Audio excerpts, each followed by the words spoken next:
Okay, this could go live at any moment here with the new way Facebook is broadcasting these.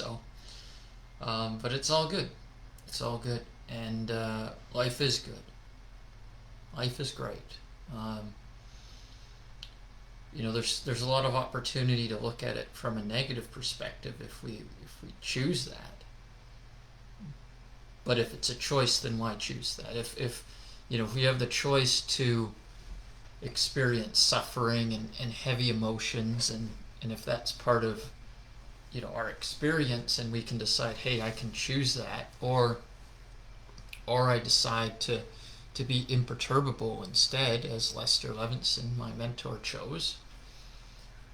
And if you decide to be loving and positive, and let go of all that heaviness, then that's really a miracle. I mean, that, of course, in miracles, it specifically establishes that a miracle is a shift in your perception, where you choose to view things through the Holy Spirit, as it puts, which is really like your higher self, your higher mind, or God, or your source power, but basically the source of power that's above the human nature, that can help us navigate this life. And it's always amazing to me how this works. You're always in the right place at the right time, and when you need to know information, it'll generally just show up if you're allowing for that. And for example, I'll just speak generally right now and potentially reveal more specifics later, but there's just something online here where it was a potential opportunity for me, and it just kind of showed up in my Facebook feed, and um, the the title of the the post just like stood out to me. And it's not necessarily how it was written or the wording. It just, there was an energy to it, like when you see in the movies, you see like a road sign, and it's like flashing and like turn right here or whatever, right? um, that's kind of just how it shows up. It's like ding ding ding, right? And this energy spark is just, it's just there. And I talk about this in the Voice to Spirit community, about taking action on your excitement, which is what I learned from Bashar. And he has an entire kind of formula that I've been proving and demonstrating to myself for since 2016, and it works. It always works. There's, an energy captures you, and you can't really, like, you can't even get away from it once you tune into it. And so I pursued that. It's a potential opportunity, and if it turns out to be something great, I'll report on that. And even if it doesn't, right? Isn't it nice to know that there's something you can trust? It always leads to something. I'll give you another example. I was speaking with um, a friend, and also someone who I'm have the privilege of assisting and guiding through my mentorship and coaching process.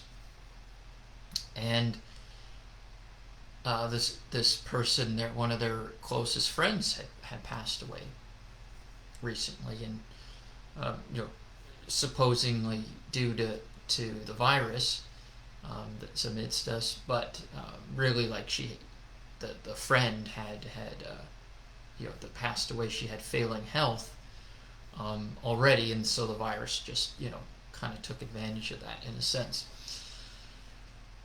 But as many of you know, voice to spirit is really my main thing, and having that voice to spirit, or giving a voice to spirit, and having that connection to the spiritual realm.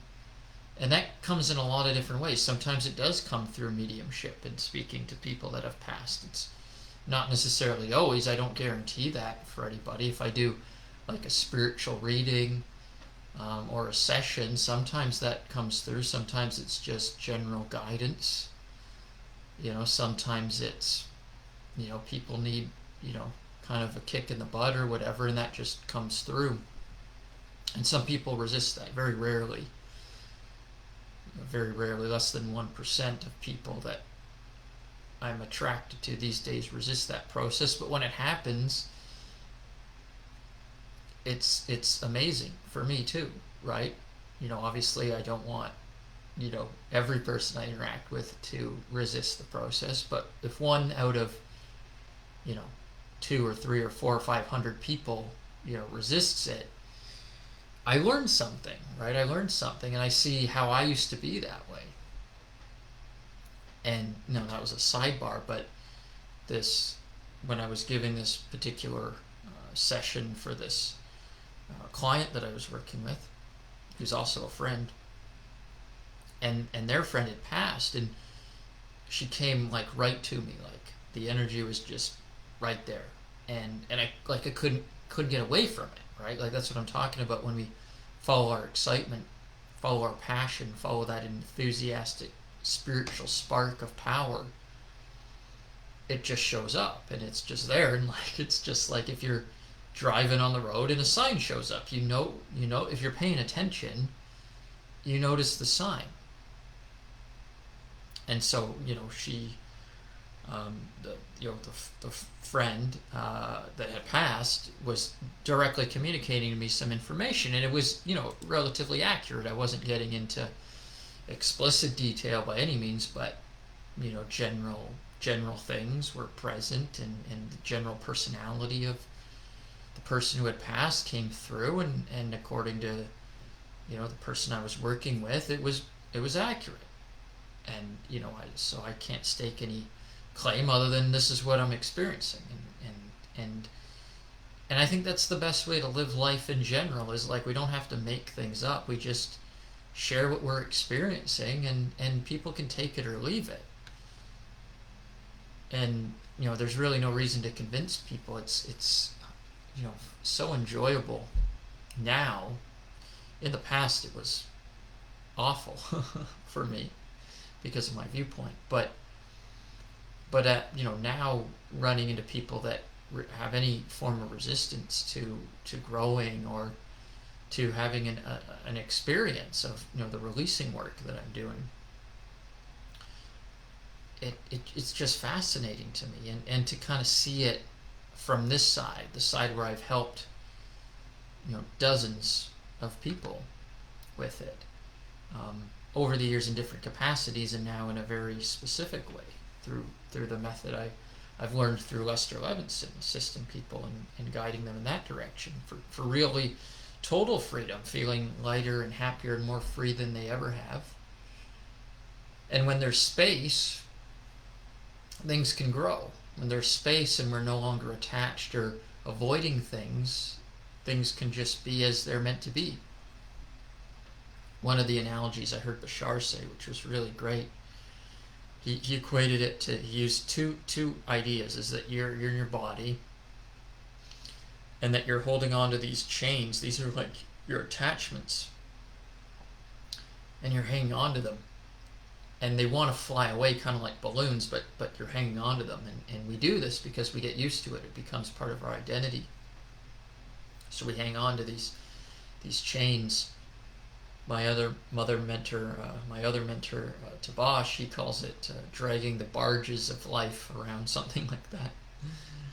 Kind of an old-fashioned term, maybe, but but you get the idea. It paints a good visual for what we're doing. This is what our human nature does, and it really doesn't matter what our level of material success is in the world. That's the other thing I've learned through as I progress and work with people at higher levels, and I myself evolve, is like, if you're human, you're dealing with this stuff in some way, and someone could be a consummate professional through and through and really specialized and expert in what they do, but there's the other areas of life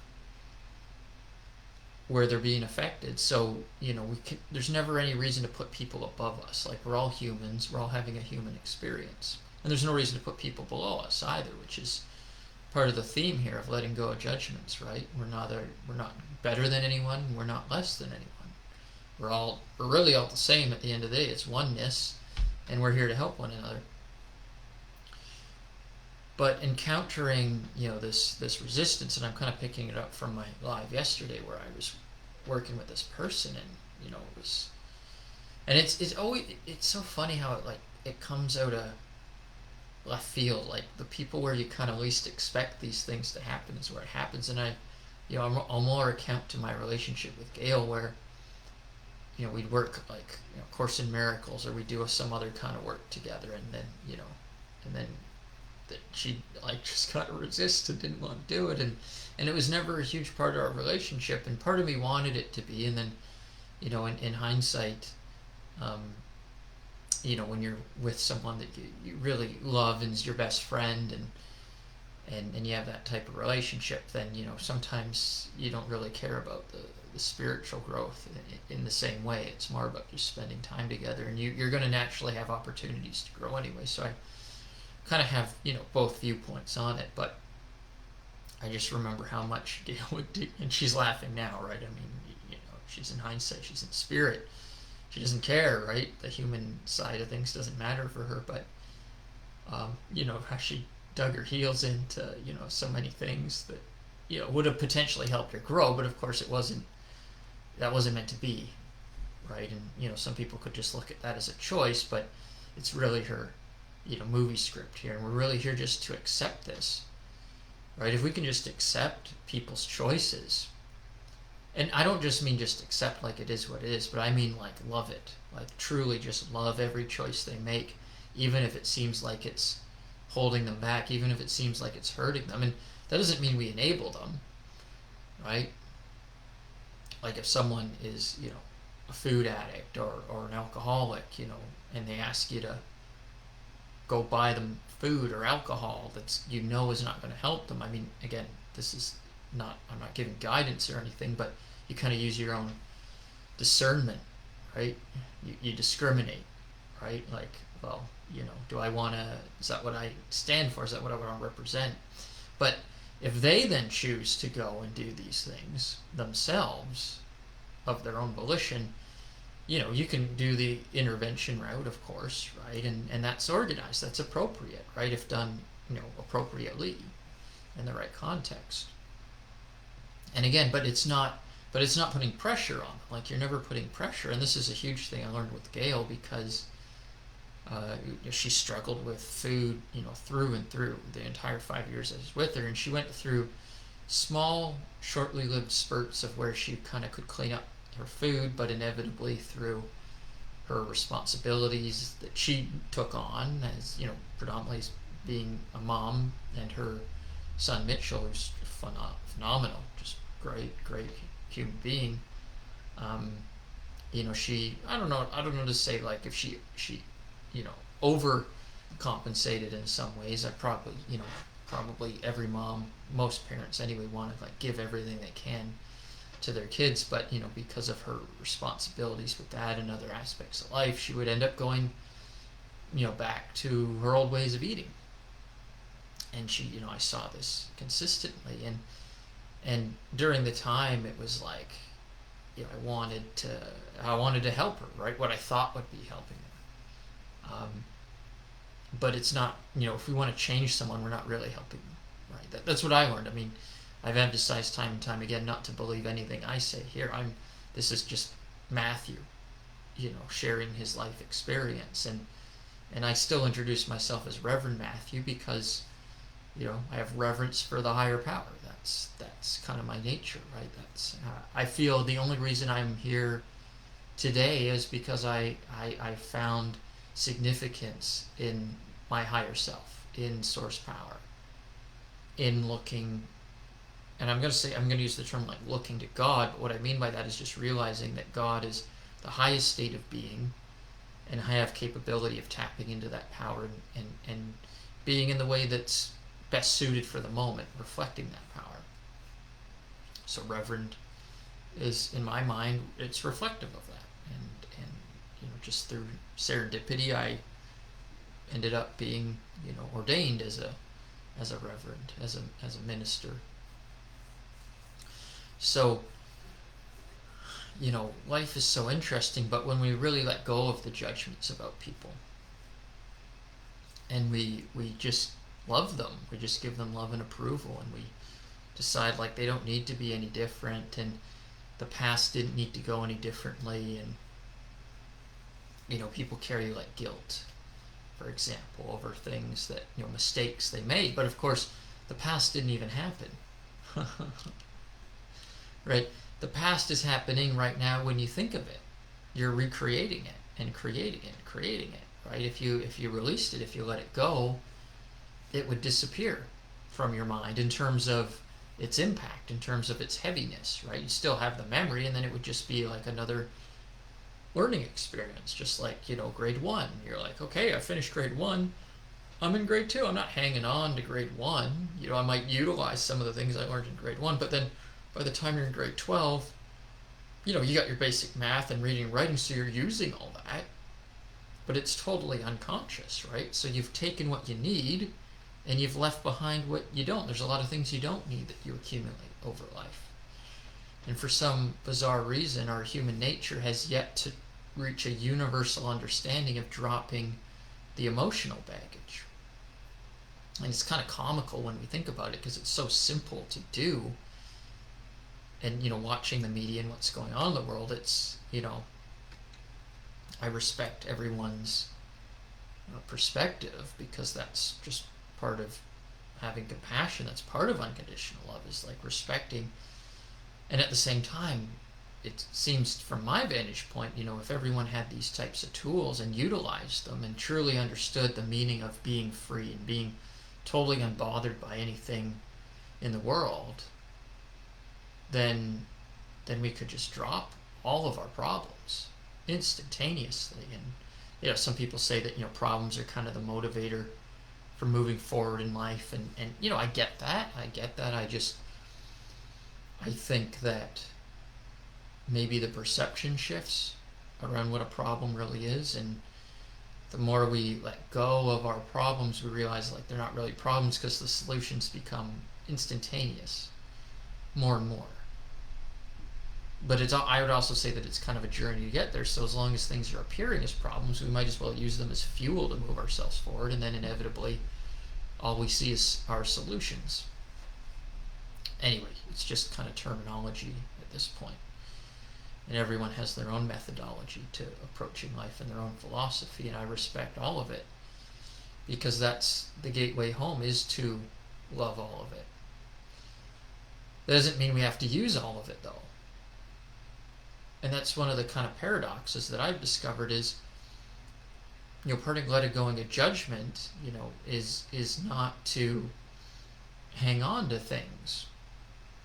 And so you may disagree on someone's approach, meaning like, I don't agree to take that same approach, or I don't agree to see it that way. But that doesn't mean that there can't be unconditional love and unconditional approval for what that person's doing. We tend to think that if I give approval to something, it means I have to be that way. But that's an egotistical viewpoint, because where we arrive is, if we actually just give love and approval to everything, the body, the action figure, the character in the movie, Matthew in this case, in your case, your body, your action figure, it just kind of takes care of things on its own. So we don't have to spend a lot of time thinking about the person we want to be, because you're still in that ego trap. It might seem like it's a higher consciousness or a higher way to live.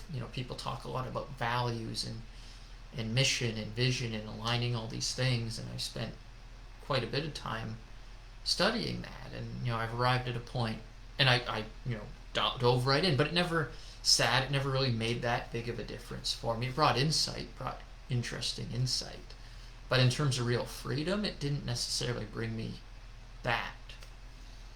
It's only when I drop all that stuff and say, hey, I just surrender myself to beingness, to God, to the greatest power, that the picture's already there, right? Like God knows, right? Beingness knows. It's higher intelligence. It's like artificial intelligence on to the maximum. Like, it knows exactly, and I'm not talking about the negative side that people talk about with artificial intelligence, right? Just it's artificial intelligence is neutral, right? Just like anything, it can be used for positive or negative. And if we allow it to be what it can be used for, which is highly functional, highly positive, just imagine the highest form of artificial intelligence that's the most benevolent and only concerns itself with the best for everything. If you give your mind over to that and let it start running the show, which is scary at first, right? Because we want to hang on to our identity. our suffering that defines our spiritual path, the suffering. I just remember talking to this person that I was referring to in the video yesterday, and or the last live, and it was, I don't know, say badge of honor. That's the term that comes to mind, like hanging on to the suffering like it's a badge of honor, because it's part of the human experience to suffer. One of my lights just went out. These are battery powered, which at the time, I got good use from them, but I definitely need ones that just plug in, because I got to recharge the batteries every single day. And they only run for like 20-30 minutes. But life is good. Life is good. That's, potential problem to be solved. And, it's not a big deal. It will happen sooner than later. So, when we drop the idea of our identity as an individual, and it doesn't mean we become like a robot or anything. Like, that's the other fear that's there's like, people are like, well, if I give up my negative emotions, my heavier emotions, then I'll lose my identity, right? Or I'm meant to feel these emotions. And I mean, to each their own. Gail was kind of on that path. Even I remember, like, when she was in the hospital, I said, hey, like, she had, I went on about how she had this resistance to A Course in Miracles, and I said, hey, would you be open? She's in the hospital.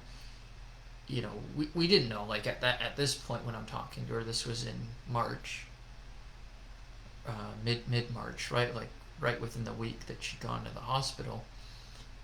And so we didn't know what was going to happen exactly. Like, I mean, we knew there were kind of tumors all in her body, and obviously hoping for the best. And I assumed the whole way through she was going to recover. I just had made that assumption. And that's just the way I am, right? I mean, that's just how I viewed life. It's like, hey, we're gonna make it through. But I said, hey, hon, would you be open to, like, going through A Course in Miracles and checking it out? I mean, it's like, you got not a lot to lose, but she's like, no, I want to continue on my own path. And some people's path is to go through the death and dying process. That's their script. That's their role. I mean, there was another opportunity. My uncle, who's well, I'm not going to call him an energy healer. I'll say that he uses energy through the power of God, and that heals people. And he was able to help her in 2017, I think it was. She was going to have a surgery for something different, and she did one session with him, or one or two sessions, and she was able to avoid that surgery. But part of that spiritual work is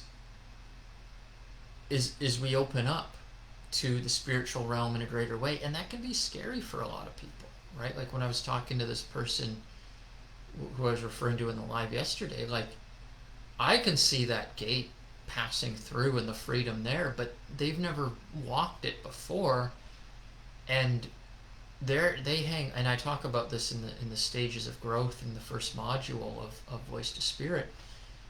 Until we realize that we're hanging on to baggage, we think it's helping us, until we see that it's not, and we cling to it. And even, like, I'm doing the same thing now. There's things I'm unconscious of, right? We're all doing it, no matter how much growth we've made, and then we drop stuff. The nice thing about it is, though, it just becomes lighter and lighter, right?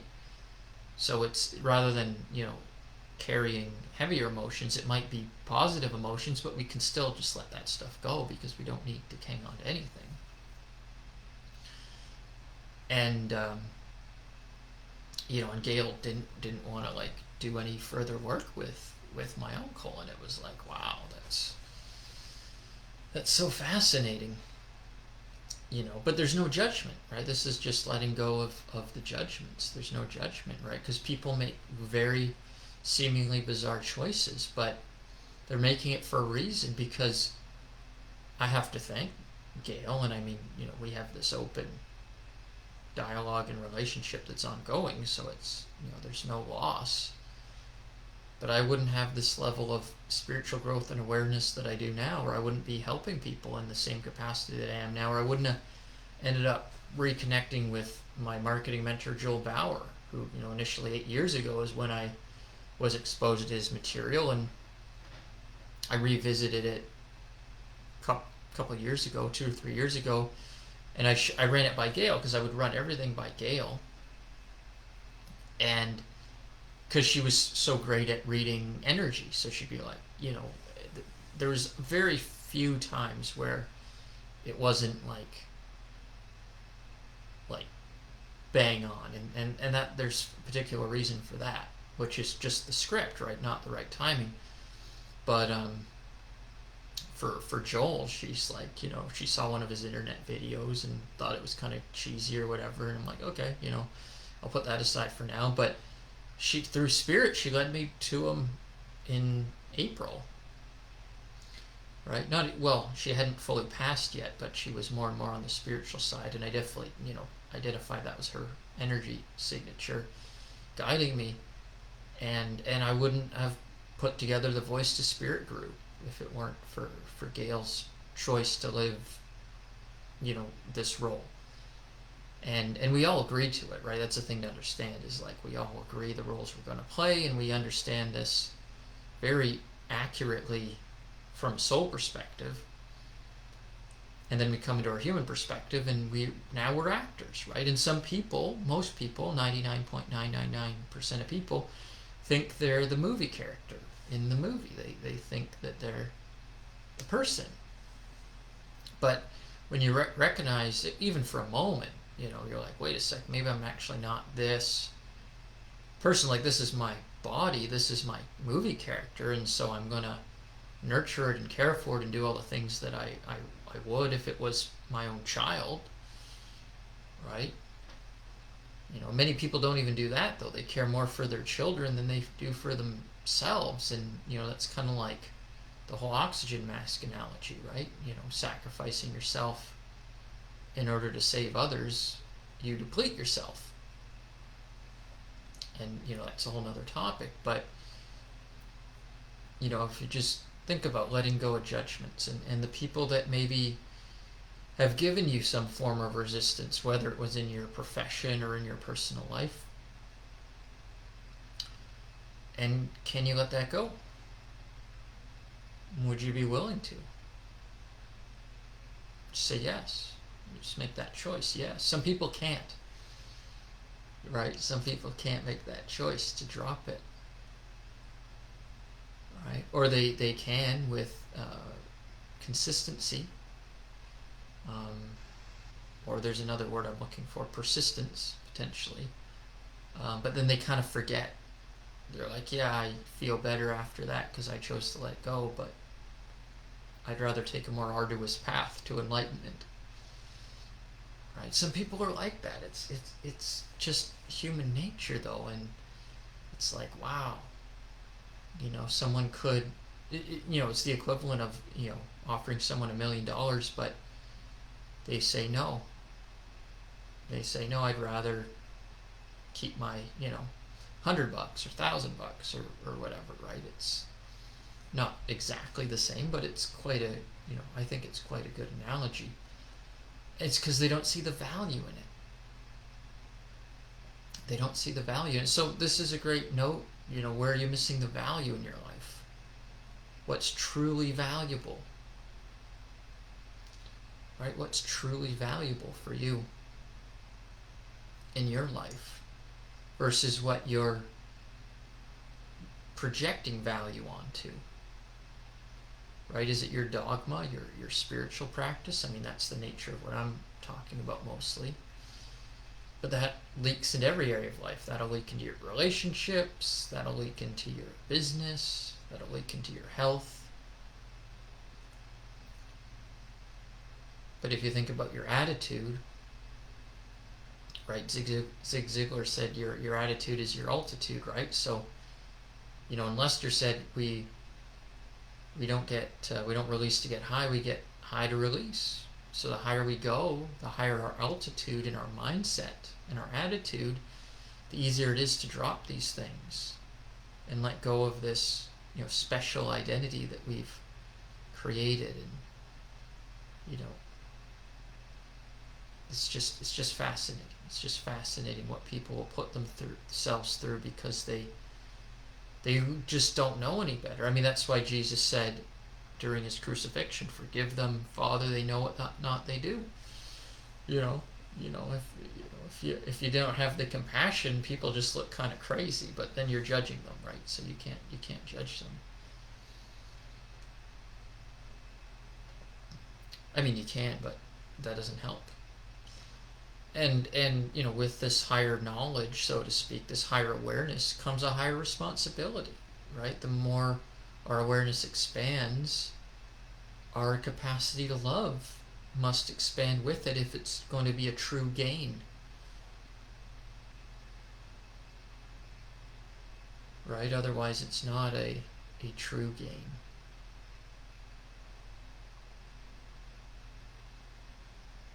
So I think that's really important. I think that's really important in terms of how do we let go of these judgments and allow ourselves to be free. And if freedom is something you're looking for, if not being bothered by the world, and again, that doesn't mean you're a robot. Not at all. It means you're just filled with joy and happiness more often. There's a line in A Course in Miracles that just talks about your forehead becoming more serene and you becoming more relaxed about life. But for most people you won't look any different, but for people that are at the same state of awareness as you, they'll know, right? You just know there's something special about certain people. I remember hearing this story from Will Smith in his wife's show, Red Table Talks, which I really enjoyed. That Gail and I watched a couple episodes together, which that actually, hadn't thought about that since her passing, but that was a great experience that her and I had together watching this show. And Will said that when he met his one of his business partners named Jazzy Jeff, when he just saw the guy and heard him talk or whatever, he just knew there was going to be magic there between them. He just knew it. And you have the same capacity, right? Like that Gail's talk was, I have a superpower and so do you. And it's about following that intuition, and when you pay attention to it, the magic sparks. And the way to really get in touch with it is to release all the blocks to the awareness of that inner being, that truth, love's presence, as it's put in A Course in Miracles. So I invite you to release and let go and just decide, I'm going to drop this stuff. Everything that ain't serving me, I'm going to drop it. And even the stuff that I think's helping me, why not just put that down too, right? And let God sort it out, right? Let your higher mind sort it out. Let higher intelligence sort it out for you. It'll show you what you need when you need it, at what time. Life is all about timing. Some people feel that time is a commodity. From my perspective, time isn't really a thing. And don't get me wrong, I've had pressures with time in the past and worked through a lot of things, and I'm certainly not perfect when it comes to any of this, but from my higher perspective, I can really see that life is all about timing. And if we just focus on timing versus time, then life gets a lot easier. Because we know that we're always in the right place at the right time doing the right thing, and we can just trust that and learn to trust that more and more. And then we can relax. We don't have to have an intensity about life. We can have a relaxed process. And this path is definitely not for everyone. If you watch this far, if you're watching this at all, this is not for everyone. But if you're watching thus far, it's definitely for you. Or at least elements of it are. And it's the timing with everything too, like even the context of money and how we receive money, that can be a timing thing. And of course, there's a wide variety of perspectives on that, and there's a wide variety of evidence, if proposed in certain ways or positioned in certain ways, could contradict what I'm saying. But if we just look at it from the highest perspective, that everything happens at the right time, that doesn't mean that we're lazy about things, right? We just trust the timing of things, so we always give it our best effort. but we also trust the timing of it. And when you're inspired to take action and you need to move, the energy will be there for it. And when you need to kind of relax and recuperate, you can do that, and you don't have to push yourself in a negative way. You can kind of push yourself in the sense that, hey, I'm going to grow here. Like you'd go to the gym and you'd give it 100% workout, right? And in general, you're looking to kind of take it to the next level of the weight that you've been pushing, or if you're looking to lose weight, you're looking to do that, right? But there's a goal in mind. There's a sense of progression in mind. But at the same time, you kind of understand if you're following the right curriculum in the gym or in life, that's kind of built into it. Right? And when things align and you align with your higher self, that level of progression is really just falls into the picture automatically. And there's one final thing here that I want to mention. Maybe I'll talk for another 5 minutes or so, maybe not that long, but we hosted the Synchronicity Global Mastermind today, on Sunday. And it was great. There was 4 of us in total, and it's normally not more than like 6 or 7. A couple people canceled. One canceled at the last minute. Some people didn't show up, and I'm going through a whole revision process because I'm realizing the value of this group, and it's really important for other people to perceive that same value. And if they're not all in, then they don't need to be privy to it. But for the people that showed up, it was phenomenal. And we even had a gentleman from Singapore, 12 hours ahead of Eastern time, and then 2 other people from the Toronto area plus myself. And great sharing, like great topics, diving deep into just like intimate conversation about our lives and our growth and how we're progressing. And then I always end it with kind of a visualization type of exercise for people having a goal or intention, and we release on it. But we were talking about this chart. It's called the something like the Andex Index or something like that, and it measures kind of financial growth over time, or markets over time, and it goes over 100 years, and it always goes up. It always goes up, and it's a wonderful analogy to our human experiences that we're always progressing, right? I mean, if we just look the past 2,000 years, like we've made a lot of progress, and we'll continue to make progress, right? By no means, am I under the impression with my connection to spirit that we're headed down any doomsday path. It's kind of the complete opposite. We're going through a planetary detox right now, where things are coming to the surface that really need to be here for people's growth and healing, and in the level of awareness that they're currently operating. And then there's a lot of people that aren't really affected by this at all. By no means not the majority, but maybe a very fraction of a percentage of the population, which is still quite large, are not really affected by this virus situation or any of the political things going on in any way. And that's because they know their power to choose. They know their power to be free, and they kind of live in a bubble reality, in a good way, in a positive way, and they have a level of protection there because they've afforded themselves to have that. And so we looked at this Andex chart and saw how it's just always progressing upwards, the markets. And I'm not a technical analysis person or anything like that. I'm just using it as kind of a metaphor, but the idea that we're always progressing, and people don't necessarily perceive it that way, right? It can be like, wow, this person was doing so good, and then they went bankrupt, or then they got sick. But from a spiritual perspective, that was a big step for them. That was a big step up. And no matter what the outcome is, they're still making progress.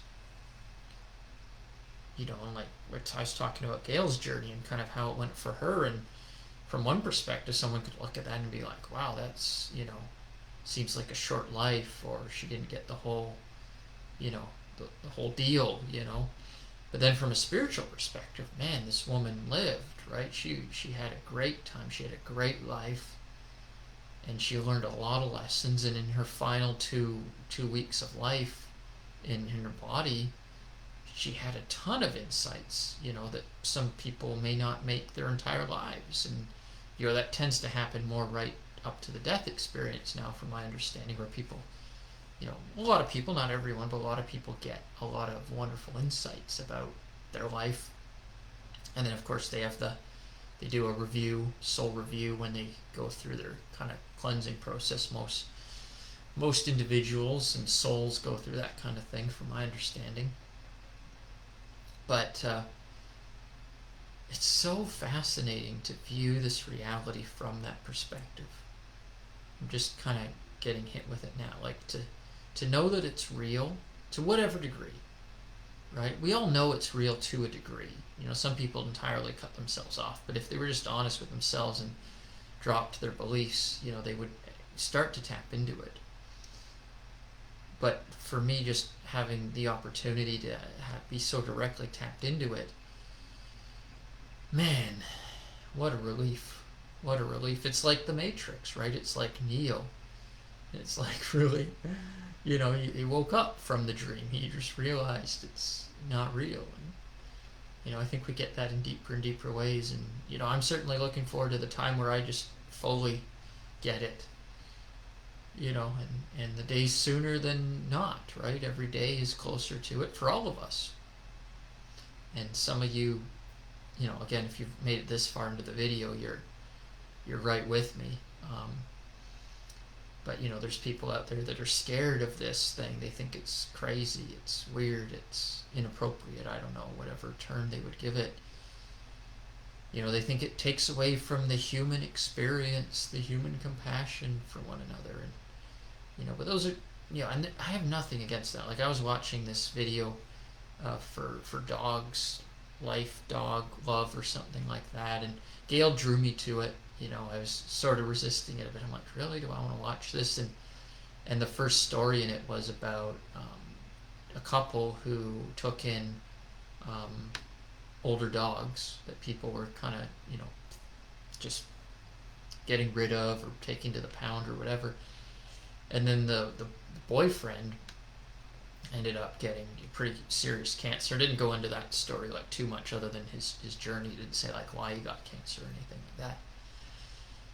But oh man, you know, I felt it. I felt the compassion. It made me tear up a bit. It was so good. You know, and healing. It's healing. It's healing to let that stuff out and have the experience. So I have nothing against, you know, the humanness of it. And, you know, the second story was like a lady, and she was reunited with her dog. Her dog was actually kidnapped. It's crazy, but you know, that's the whole ego thing. But then she was reunited with it, and it was like, wow, it wrenched my heart. And, you know, I skipped through the movie a bit. I just wanted the gist of it. I wanted the juicy moments, and it was so good. So I love that stuff, you know, but at the same time, we don't lose that. Like, that gets enhanced, and we have that more often. But we don't have the baggage. You know, sometimes we get like a shock of fear when we're going through this type of process. I'm like, oh my God, am I doing something wrong? Am I on the wrong track? Am I losing my mind? You know, but just bring it back. Like, that's just the ego kicking in, and, you know, it wants to make sure we're safe, and so we can just give it love and approval. And that doesn't make it more real. That doesn't mean we're siding with it. The ego's neither our friend nor our foe. Right? It's just kind of a neutral thing. It's a prop. Right? The personality, the body, it's a neutral prop. And how we decide to use it, how we decide to view it, is what we get from it. So this has been a wonderful conversation, and these lives, I mean, you know, I've been told that it's best to keep them under 5 minutes. Sometimes there's a lot to share, and you know, I don't know if I want to bombard my Facebook group with you know, these things incessantly either. I want to keep the material in there really pristine. But this is more designed just to get people's attention. You can skip through it. Just choose a random time slot and you'll come to something that's meant for you, and life is great. So join us in the Voice to Spirit community. The link will be in the comments. So will my 10 Steps to Freedom case study program. You can just kind of, it's 10 sessions, 10 hours to your total transformation and freedom. And what Lester said is, if you release solidly for 30 hours, it doesn't have to be 30 hours in a row, but like you block, or you track 30 hours, so to speak, then you start to get kind of more unconsciously competent. You see the benefits of it, and it becomes a little bit more automatic, and you'll certainly apply it more consciously. And so this one-on-one case study is really designed to promote that for people, to prompt them into really witnessing the power of releasing, so that they make it constant in their lives. And it is transformational. It's transformational on a profound level like nothing I've experienced. And I've experienced some pretty interesting transformations over the years. Up until this point, the biggest came from my relationship with Gail. And I don't say that fleetingly or just off the cuff.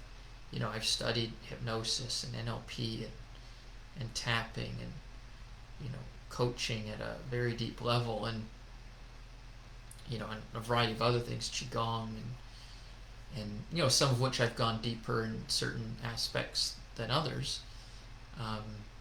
But it was really my relationship with Gail that was the most revealing out of everything. And then now it's this release method that Lester left us with. Just totally new gains beyond anything I've ever experienced. But a lot of it's just due to where I've been in my life and deciding, hey, my back was up against the wall when it came to a lot of the grief and the emotions I was experiencing during Gail's journey in the hospital, and so I just said, hey, I got to drop this stuff. And that's what it takes. You really got to make that decision to be imperturbable. You got to make that decision that you're going to let things go no matter what. And it doesn't matter what it looks like. Some people want their spirituality to come in a particular form. That's just the ego. It's just the ego. If you're focused on what it looks like, it doesn't matter what it looks like. It only matters that you're, I'm not saying, the end justifies the means. That's not what I'm talking about. I mean the package that your spirituality comes in, the package that your freedom comes in, right? Assuming that it has integrity and it's complementary to everyone involved. It's not hurting people, of course not, right? It just doesn't matter. If you're concerned about the vanity of how your spirituality looks, that phrase in itself tells you about where you're actually coming from. Anyway, that's enough. Love you all. It's always an exceptional experience to be on these lives. We're in a privileged time to have this technology to share and connect. We're in a privileged time to have this planetary detox happening, and even a few years from now, maybe less than a year from now, we'll be looking back and be like, wow, we've made a lot of progress collectively. And we don't have to be concerned about terrible things happening in the future. Believe me when I say this, and you don't have to believe me because you can prove it to yourself, but we're protected, right? We're protected. There's an overriding body that will not allow humanity to go beyond a certain point in its destructive nature. It will allow it to be destructive enough to come together. It will allow us to be, and this is higher intelligence I'm talking about in a variety of forms, and higher intelligence will allow us to be destructive to the point to which we can learn and grow from it, because in order to construct, sometimes you got to deconstruct, right? Sometimes you got to break down the old paradigm, you got to break down the old building and build something new. But this higher intelligence will not allow us to go beyond the point of no return. It will not. the impact for that would impact too many levels of consciousness that would affect beyond the planet. And not everyone on the planet is needing of a detox in the same way either. So there's there's protection there. There's people playing roles as guides, and there's people playing roles as victims, and there's people playing roles as the hero, where they're striving, they're going through their challenges, and a large variety, everything in between those. But I think you get the idea of what I'm saying here. So we have protection at all times. And we don't even have to believe that, right? It just kind of is. The fact that the planet's still here and in one piece. Think about humanity for a second. Just pause. Think about humanity's nature for conflict. The fact that we're still here, despite all the conflicts we've been through, despite the level of technology that's been developed to blow one another off the planet, we're still here.